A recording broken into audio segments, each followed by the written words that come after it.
আল্লাহ তো বলছেই আমি যাকে পুরুষ বানিয়েছি তার দেহের অংশ থেকে তার স্ত্রীকে বানাইছি।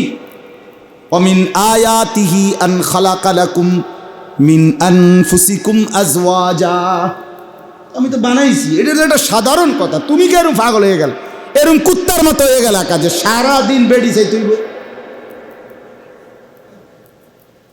বলেন না কেন? বলো ছেলেরা বলো, কত লক্ষ বেড়ি দেখলে তোমার শখ মিটবে?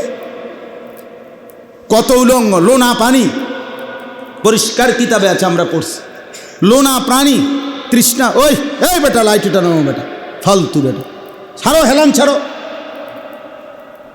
গাফেল। ও হে সায় কারে কয়, হে খুঁজা পাইছে না কারে কয়। তোমারে বলি, তুমি মোবাইলের যে লাইট জ্বালাই রাখছো তোমারে বলছি, তুমি মানুষ পায় পাও না কারে কই।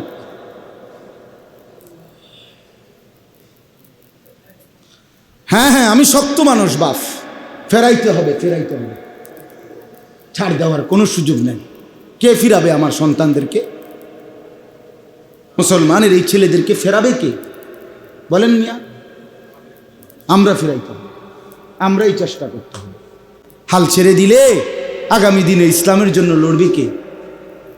মাহাদির পক্ষে লড়বে কে? দাজ্জালের বিরুদ্ধে লড়বে কে? শুধু ফিলিস্তিন নির্যাতিত, দেখতে দেখতে সারা পৃথিবীর মুসলমান খুব অল্প সময়ই নির্যাতিত হবে বন্ধু। ফিলিস্তিনের মানুষ শুধু অপরাধী, ফিলিস্তিনের মুসলমান শুধু অপরাধী, আর আমরা সব জুনায়েদ বাগদাদি না, আমগো সব মহিলারা রাবেয়া বসরি। তাইলে ঘটনাটা কি? ছেলেরা এভাবে জিন্দিগি চলবে না বন্ধু। আহা, আল্লাহ মাফ।